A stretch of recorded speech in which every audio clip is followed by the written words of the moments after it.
The rain was just a drizzle when James Callahan, a 72-year-old widower with a soldier's posture, stepped into First Patriot Bank in downtown Franklin, Tennessee. It was the first Tuesday of October, a ritual day for him, as steady as the flag raised at dawn.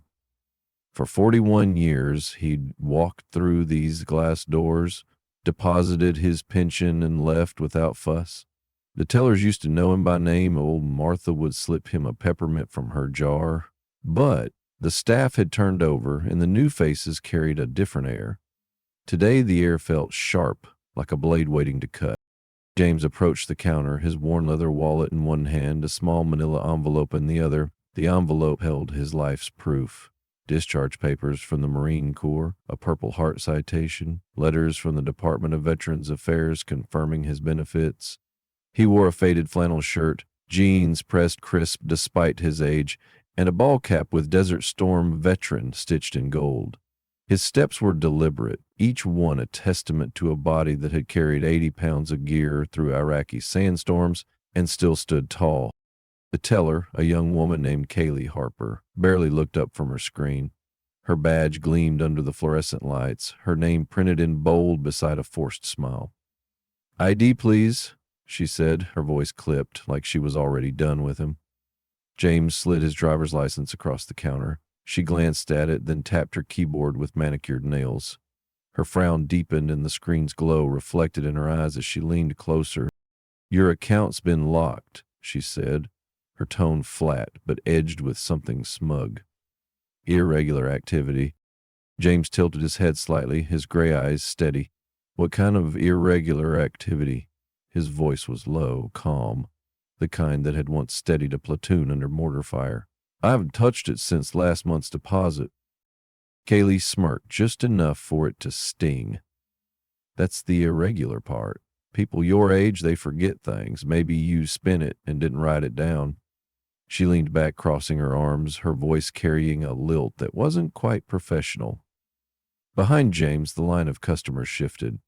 A man in a business suit, probably mid-30s, chuckled under his breath. "Maybe he's buying sports cars in his sleep," he muttered to the woman next to him, who stifled a laugh. James didn't flinch. He'd faced worse than Snickers. Enemy ambushes, shrapnel tearing through his leg, the weight of a fallen comrade's dog tags in his hand. "There's $82,000.00 in that account," he said evenly. "My pension, my savings. I'd like to know why I can't access it." Kaylee's eyes flicked to her screen, then back to him. "Not anymore," she said, her voice dripping with condescension. She turned to whisper to the teller next to her, a guy with a slicked-back ponytail who nodded like they were sharing a private joke. The line behind James grew restless. A few people checking their phones, others staring openly. No one stepped forward. No one asked if he needed help. James set the manila envelope on the counter. "These are my VA papers, my service records, everything you need to verify me." His fingers, calloused from years of gripping rifles and rebuilding engines, rested lightly on the envelope. "Can you check again?" Kaylee sighed, loud enough for the whole lobby to hear. She didn't touch the envelope. "Look, sir, you can't access it today. Come back with someone who understands paperwork." Her voice dropped, but not low enough. "Or maybe take it to a bank that actually believes your story." The words landed like a slap, and the man in the suit behind James snorted, loud and unapologetic. The woman next to him giggled, covering her mouth. The air in the bank shifted, thick with the weight of their laughter. James stood still, his face unreadable. He'd spent 3 tours in the Corps, earned a Purple Heart for dragging a wounded buddy through a kill zone, and buried more friends than he cared to count. He didn't wear his medals or talk about his service, but he carried it in his bones. And now, in this marble-floored temple of money, he was just an old man to be mocked. He nodded once, a single dip of his chin, and picked up his envelope. "Thank you," he said, his voice so soft it barely carried. He turned and walked toward the glass doors, his steps as measured as they'd been coming in. The Snickers followed him, but he didn't look back. Outside, the drizzle had turned to a steady rain, soaking the sidewalks of Franklin's quaint downtown. James sat on a wooden bench just beyond the bank's awning, the kind of bench where old-timers swap stories about high school football and the price of gas. His cap was damp, his flannel clinging to his shoulders, but he didn't move. His hands rested on his knees, and for the first time that day, they trembled. Not from the cold or the rain, but from something deeper, a quiet, searing disappointment. He'd fought for this country, bled for it, and never asked for a parade. All he wanted was what was his. The pension he'd earned, the savings he'd scraped together over decades of honest work, and yet here he was, dismissed like a nuisance, his dignity tossed aside by a 20-something teller who didn't know the cost of a single day in Fallujah. James pulled his phone from his pocket, an old flip model that barely held a charge. He opened it, dialed a number he hadn't called in years, and spoke briefly. "It's Callahan. Need your help. I'm at First Patriot in Franklin." He paused, listening. "Yeah, outside, 5 minutes." "I'll wait." He closed the phone and slipped it back into his pocket. The rain fell harder now, drumming on the bench, but James sat like a statue, his eyes fixed on the street, alert, sharp, the way they'd been in the desert, scanning for threats.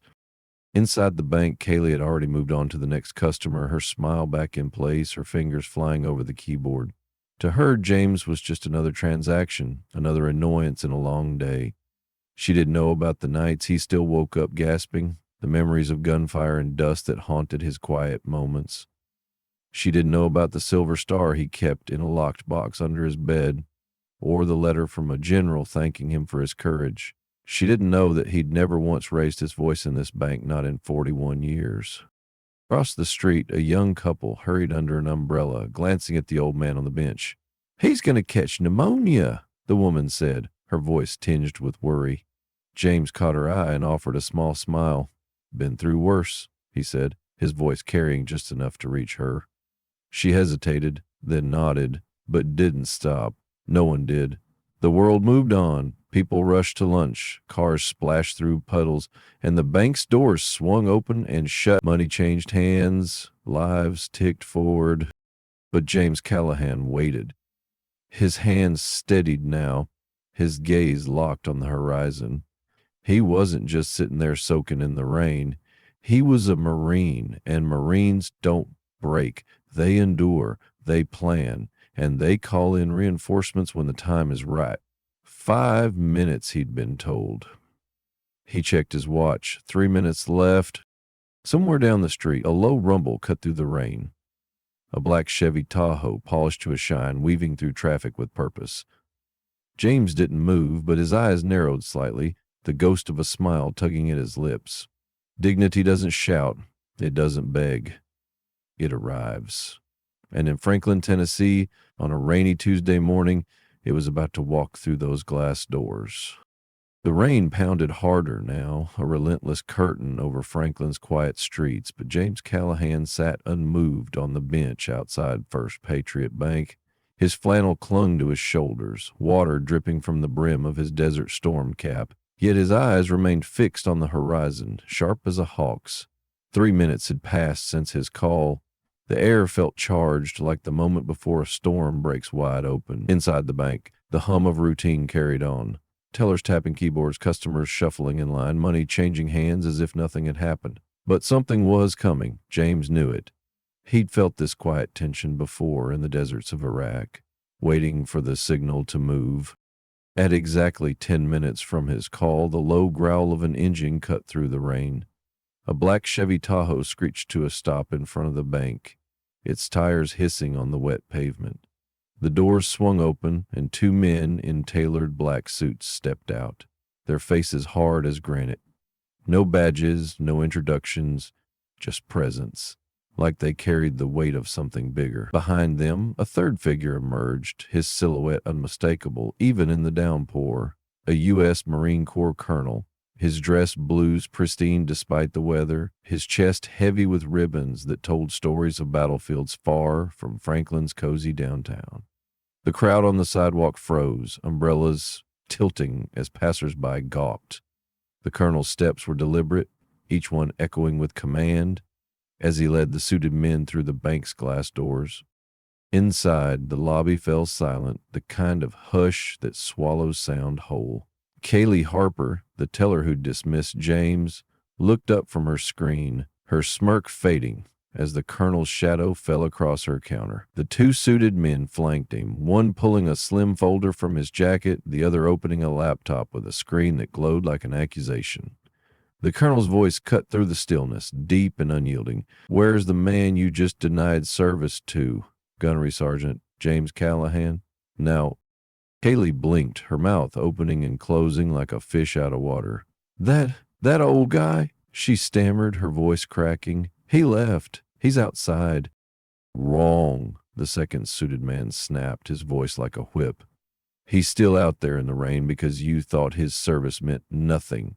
He tapped his laptop, pulling up a log that made the branch manager, a wiry man named Todd Grayson, scurry from his office, his face pale as the marble floor. "Sir, this is a misunderstanding," Todd began, his hands fidgeting.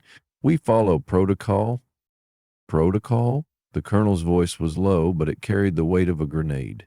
He slapped the folder onto the counter, its contents spilling out: James Callahan's service record, a Purple Heart citation, VA letters stamped with official seals.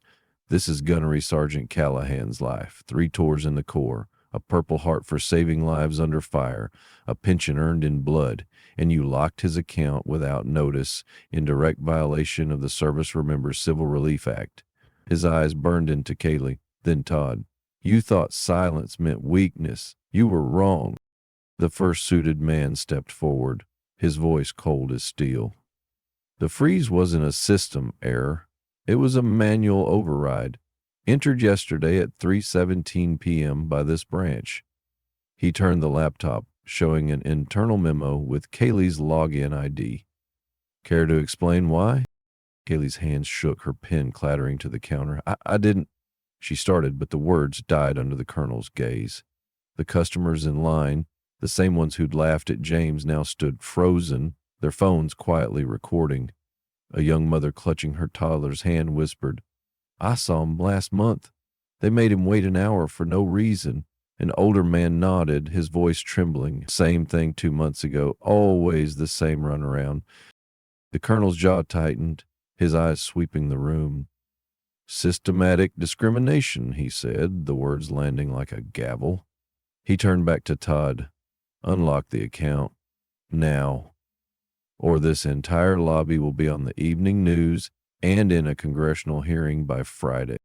Todd scrambled to a computer, his fingers fumbling over the keys. Kaylee stood rooted, her face drained of color, as the colonel placed a sealed envelope on the counter. "This," he said, his voice resonant, "is from the Department of Veterans Affairs. It details Sergeant Callahan's rights, his pension, and the federal protections you ignored." He leaned closer, his voice dropping to a near whisper that somehow filled the room. "You didn't just deny a man his money. You denied a hero his dignity." The glass doors swung open and James stepped inside, rain dripping from his cap, his flannel soaked through. The lobby's silence deepened, every eye on him. He didn't look at Kaylee or Todd. He didn't need to. His presence was enough, a quiet, unyielding force. The colonel snapped to attention, his voice ringing out. "Gunnery Sergeant Callahan, your country hasn't forgotten you. Just a few small people have." He turned to the room, his gaze piercing. "Let that sink in." James said nothing, his gray eyes steady as he stood beside the colonel. The weight of his 41 years of loyalty to this bank, his 26 years of service to his nation, hung in the air like a storm cloud. Todd stammered, "It's unlocked, sir. Everything's back. We'll waive all fees for a year." "This isn't about fees," the colonel cut in, his voice like a blade. "It's about a breach of trust, a breach of honor." He placed a business card on the counter, the Department of Justice seal glinting under the lights. "You'll hear from us within 48 hours. Expect a full investigation into whether this is a pattern or an isolated disgrace." The second suited man closed his laptop with a snap. "We've already pulled your internal logs. This wasn't a glitch. It was a choice." He looked at Kaylee, then Todd. "And choices have consequences." James finally spoke, his voice soft but clear, cutting through the tension like a knife. I didn't come here for a fight. I came for what's mine. His words were simple, but they carried the weight of a man who'd faced death and walked away, who'd carried his brothers' bodies off battlefields, who'd never asked for more than he'd earned. The colonel nodded, his eyes softening for the first time. And you'll have it, Sergeant. With the respect you deserve, he turned to the room, his voice rising. This man gave 26 years to this country. He bled for it. He buried friends for it. And you, he pointed at Kaylee, then the line of silent customers, you laughed. The young mother in line wiped her eyes, clutching her toddler tighter. The man in the suit looked at the floor, his phone now still. The older man who'd spoken earlier stepped forward, his voice breaking. I'm sorry, sir. I didn't know. But James didn't respond. He didn't need their apologies. He'd never needed their pity. As the colonel and the suited men turned to leave, James paused at the door, rain still dripping from his cap. Without looking back, he said, 41 years I banked here, 41 years of trust. The words hung heavy, a quiet indictment of every soul in that lobby. Then he stepped back into the rain, the colonel at his side, the suited men trailing behind. The Tahoe waited, its engine idling like a promise kept. By nightfall, a video of the confrontation, captured by a customer's shaky phone, hit the internet. It spread like wildfire across social media, the hashtag Justice for Callahan trending by midnight. Veterans from across Tennessee, then across the country, shared their own stories, accounts frozen, loans denied, pensions questioned. They treated my dad the same way, one post read, attached to a photo of a Vietnam vet's dog tags. My brother waited 6 months for his VA loan, another said. The outrage grew, raw and unfiltered, as the nation watched a hero humiliated and a system exposed. First Patriot Bank stock plummeted 16% by morning. Corporate issued a statement, vague and polished. We are investigating the incident at our Franklin branch. This does not reflect our values, but the damage was done. Kaylee resigned within a week, her name a footnote in a scandal that refused to die. The branch manager, Todd, was quietly let go, his office cleared out by Friday. The bank promised reforms, sensitivity training, veteran liaisons, waived fees, but the public wasn't buying it. Trust, once broken, doesn't mend with press releases. 6 months later, the Franklin branch closed its doors for good. The building sat empty, a ghost in the heart of downtown, until a Veterans Resource Center bought it at auction. The irony wasn't lost on anyone. A plaque went up outside, bolted to the bench where James had waited. Honor isn't loud. It endures. Every first Tuesday, veterans gathered there, some in silence, others with coffee. Their presence a quiet rebellion against a system that had failed one of their own. James Callahan didn't watch the news. He didn't read the posts or answer the reporters who knocked on his door.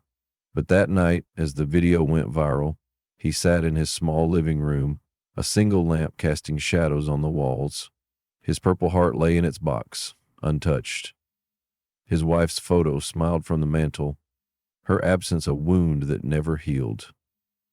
He didn't cry, not for himself, not for the bank, not for the rain that had soaked him through, but his hands trembled again, just for a moment, as he thought of the men he'd lost, the promises he'd kept, and the country he'd believed in, a country that for one fleeting moment in a Tennessee bank had forgotten him. And yet he'd made them remember. The rain had stopped, but the streets of Franklin, Tennessee glistened under the streetlights, reflecting the quiet resolve of a town forever changed. James Callahan's story had spread beyond the city limits, a wildfire of outrage and inspiration that burned through social media, newsrooms, and living rooms across America. The viral video of his confrontation at First Patriot Bank had racked up millions of views, each click a testament to a nation grappling with its conscience. Veterans shared their own tales of disrespect, their voices rising like a chorus of ghosts, demanding to be heard. The hashtag, Justice for Callahan, wasn't just trending. It was a movement, a reckoning. But James himself was nowhere to be found in the noise. He didn't want the spotlight. He never had. 2 weeks after the incident, Franklin's downtown buzzed with its usual rhythm. Coffee shops serving lattes, boutiques selling overpriced candles, and the bank's glass doors swinging open for business as if nothing had happened. But something had shifted. The bench outside First Patriot, where James had sat in the rain, had become a silent shrine. A single red poppy, left by an anonymous hand, lay tucked into its slats, its petals stark against the weathered wood. Passers-by slowed, their glances lingering, as if the bench held a story they couldn't quite grasp. Inside his modest ranch house on the edge of town, James sat at his kitchen table, a cup of black coffee cooling in his hands. His purple heart rested in its locked box, untouched, as always. A photo of his late wife, Emily, smiled from a frame on the counter, her eyes a reminder of the life they'd built before cancer stole her away. The phone on the table buzzed relentlessly. Reporters, talk shows, even a senator's aide offering to fly him to D.C. for a photo op. He let them all go to voicemail. Fame wasn't his currency. It never had been. He'd served 26 years in the Marines, faced death in deserts half a world away, and buried friends whose names still woke him at night. He didn't need a microphone to prove his worth. But the betrayal at the bank, 41 years of loyalty reduced to a sneer, had cut deeper than he'd let on. Not because of the money, though $82,000, 0 cents, was no small sum for a man who lived simply. It was the dismissal, the laughter, the assumption that his life, his service, was forgettable. That wound festered, quiet but raw, in the space where pride and pain collide. On a crisp Tuesday morning, the 1st of November, James made his decision. He rose before dawn, as he always did, his body moving with the muscle memory of a Marine. He pulled on a clean flannel, pressed his jeans, and adjusted his Desert Storm cap. In his hand was a single check, the final thread tying him to First Patriot Bank. He drove his old Ford pickup to downtown Franklin, the engine rumbling like a distant memory of tanks rolling through sand. The bench outside the bank was empty, but a small crowd lingered nearby. Locals, veterans, a few kids with backpacks, all drawn by the story that refused to fade. James stepped into the bank during the lunch rush, the lobby humming with the clatter of keyboards and murmured conversations. The line was long, but he waited, his face unreadable, his hands steady now. The new teller, a nervous young man named Ethan, glanced up as James approached. The air shifted, a ripple of recognition passing through the room. Smartphones appeared, discreet but unmistakable, their lenses catching the moment. Ethan's eyes widened, his voice barely above a whisper. "Mr. Callahan." "Sir, how can I help you?" James slid the check across the counter, his voice low but clear. "I'd like to close my account." The lobby went quiet, the kind of silence that presses against your chest. Ethan froze, his hands hovering over the keyboard. The new branch manager, a woman named Claire, who'd been brought in to clean up the mess, rushed from her office, her heels clicking frantically. "Mr. Callahan, please," she said, her voice trembling with desperation. "We've made changes, new policies, new staff. We've got a veteran liaison now. Let us make this right." James looked at her, his gray eyes steady, unyielding. 41 years I gave this bank," he said, each word deliberate like a bullet finding its mark. 26 years I gave my country. Both were about trust. You broke that. He tapped the check. Some things, once broken, stay that way. Claire's face fell, her hands clasping together as if to hold back the weight of his words. The customers in line watched, some with tears in their eyes, others with phones still recording.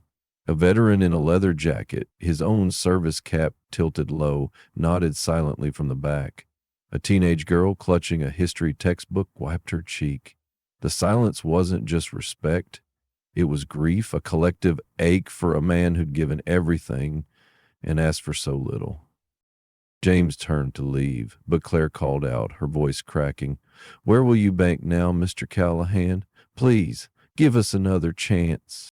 He paused at the glass doors, his hand on the handle, and looked back, not at her, but at the bench outside, visible through the rain-streaked glass. "With people who don't need a lesson to show respect," he said. Then he stepped into the sunlight, the doors swinging shut behind him. Outside, the crowd parted, veterans and civilians alike, their silence louder than any protest. A young boy, no older than 10, saluted as James passed. his small hand trembling. James returned the gesture, his eyes softening for the first time that day. He drove 10 miles out of town to Liberty Credit Union, a small outfit run by a Marine veteran named Marcus Tate. No marble floors, no polished counters, just a modest office with a coffee pot and a flag in the corner. Marcus greeted him with a handshake, not a salute, his eyes meeting James's as equals. "Welcome, Gunny," he said simply. "We've got you." James opened a new account, deposited his check, and left without fanfare. Respect wasn't a perk here. It was the default, woven into every transaction, every nod. The ripple effects of that day spread far beyond Franklin. By the next week, banks across Tennessee, then the nation, noticed a pattern. Every first Tuesday, veterans flooded their lobbies, depositing checks, opening accounts, or simply standing in line, their presence a quiet demand for better. They called it Callahan's Day, an unofficial tradition born of one man's stand. Social media amplified the movement, with posts showing veterans at banks from Seattle to Savannah, their service caps and dog tags gleaming under fluorescent lights. "This is for Gunny Callahan," one caption read, attached to a photo of a line stretching out a bank's door. In Washington, D.C., lawmakers from both parties introduced the Callahan Act, a bill to strengthen financial protections for veterans and impose harsh penalties on institutions that discriminated. It wasn't just policy, it was a promise, etched in the memory of a man who'd waited in the rain. Franklin's bench became a pilgrimage site. Its plaque reading, "Strength isn't always loud. Sometimes it waits." Veterans gathered there monthly, some sitting in silence, others sharing stories of their own battles, their own betrayals. A local coffee shop renamed its strongest brew Gunny's Grit, donating proceeds to a veterans legal fund. The story of James Callahan became more than a scandal. It became a mirror. Schools taught it in civics classes, showing the viral video to students who sat wide-eyed, some crying as they watched the colonel's fury and James's quiet dignity. Customer service programs from banks to hospitals used it as a case study, a warning of what happens when respect is withheld. Police academies made it required reading, calling it The Bench, a lesson in the power of restraint. The VA launched workshops titled Silent Valor, teaching veterans to navigate a system that too often failed them. But James stayed out of it. He refused book deals, turned down speaking gigs, ignored the politicians who wanted his name for their campaigns. His only public statement was a handwritten note to the Franklin Gazette, delivered by his neighbor. "I didn't serve for fame. I didn't stand for glory. I just believed we owe each other better." The words were shared millions of times, a quiet manifesto for a nation wrestling with its soul. Months later, First Patriot's Franklin branch stood empty, its sign removed, its windows dark. The Veterans Resource Center that took its place was already bustling, offering legal aid, job training, and a quiet room where veterans could sit and be heard. The bench outside remained, its plaque polished by the hands of those who touched it, a reminder of a man who'd waited and won. James lived on in his small house, tending his garden, drinking his coffee, visiting Emily's grave every Sunday. The black Tahoe still appeared now and then, the colonel, now a general, stopping by for a quiet beer on the porch. No cameras, no fanfare, just two men who understood the cost of silence. Rumors swirled in Franklin. Some said James still took the bus to town. Others swore the Tahoe never left his street, its driver watching from a distance. No one knew for sure. One evening, as the sun dipped low, James walked to the bench alone. He sat, his cap pulled low, his hands steady now. A young woman, a stranger, approached, her eyes red. "My dad was a Marine," she said, her voice breaking. "He passed last year. He'd have been proud of you." James nodded, his throat tight. "He'd have been proud of you too," he said softly. She left a poppy on the bench and walked away, her steps lighter. As dusk settled, James looked out at the town he'd called home for decades. The fight wasn't over. Not for him. Not for the veterans still battling for their due. Somewhere, another bank was freezing an account, another teller was rolling their eyes, another hero was waiting in the rain, and somewhere, someone was watching, ready to make a call. The bench wasn't just a seat, it was a promise, and James Callahan, with his quiet strength, had made sure it would never be empty again.